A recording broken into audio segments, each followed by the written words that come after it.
how many times na? Parang mga 3 times na, no? So they've always been a partner, and we're very grateful that they opened their venue para maganap itong ating album launch and the concert launch. So, very, very excited kasi this is such a special and very personal project for Ice. Alam naman natin na si Ice, simula siguro nagkamuwang siya dito sa mundong ito, no? Since he was born at 3 years old, he's already been in the show business. And we've seen him transition not just as a person, his identity, but also as an artist, no? From being an actress, di ba? Child star, nakita natin siya lumaki na merong ka-love team, hanggang sa naging musician siya, and ngayon, you know, wearing many, many hats as a producer, as a director as well. So, being Ice we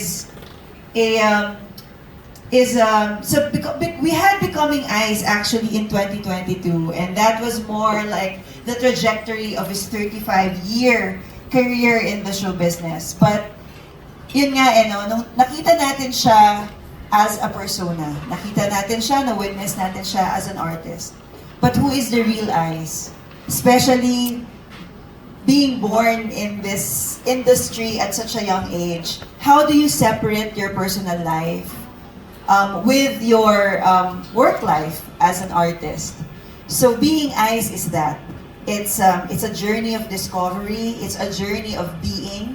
It's a journey of discovering the human being behind the Ice Sigera or the Isa Sigera that we know as an artist. So that's why it's so personal for him kasi habang nakikita natin siyang nagpe-perform ng duck walk at kung ano-anong mga kanta, ano kaya si Ice sa likod nito? And for the first time, siguro at this point in his life, mas naging bukas siya para i-share yung ganung klaseng vulnerability sa audience niya. Being Ice album is a representation of that. This is the first all-original album of Ice. Imagine, after 38 years in the industry, with all of these singer-songwriters venturing into their first participation dito sa ating industriya as singers, as performers, yun agad sila, singer-songwriter sila. Pero si Ice, he's been amazing at interpreting other people's songs. Actually, sometimes mas better pa, di ba? Yung version niya sa kanila. And that has always been something that he's taken pride of. But sharing his song and really bringing out yung mga innermost thoughts niya, his fears, his grief, his joy, yung mga gusto niyang i-share sa mga audience niya, mawi-witness natin lahat yon sa Being Ice album. And I know that you're very excited kasi i-share niya sa inyo yung iba sa mga kanta. So imagine, after Being Ice album, which is going to drop on August 8th, you get to experience it live on September 12 and 13. So Being Ice Live, the concert experience, is a 2-night experience of Ice. One as your favorite singer na makikikanta sa inyo, makiki-enjoy. It's his birthday. You sing it wrong, you sing it loud. It's okay because it's Ice's birthday. Masaya siya, bababa siya sa audience. At kakantahin niya ang mga paboritong kanta natin sa videoke. On the second night is a more emotional experience that he wants to share with everyone.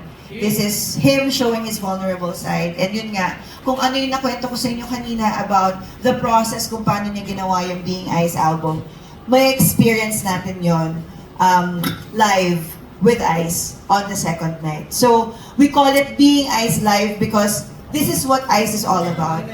the fun eyes, the eyes that will sing your favorite songs, that will perform your favorite songs, is also what eyes is to everyone. And of course, ngayon na he's gotten to this point in his life na he can embrace himself, not just the goodness about him, but also the things that he's scared to share. And I guess with the recent passing of Mommy Karing, mas lalong nagkaroon ng meaning itong Being Eyes. Kasi for the first time in his life, he's untethered. Hindi na siya nakatay sa kahit anong image na gustong ibigay ng mga tao sa kanya or sa mga responsibilidad na kailangan niyang gawin sa buhay. So, I, as his wife, as his manager, as the producer of the show, is very, very excited because yung klase ng pagbubukas na ibibigay ni Ice para sa concert na to at yung binuhos niya para sa album na to ay, I guess, I would say, a culmination of the 38 years that he's been in the business. So, I hope na makasama namin kayo at mag-enjoy kayo sa paglabas ng album. And I hope that we can all be part of Ice's concert on September 12 and 13. Thank you, everyone.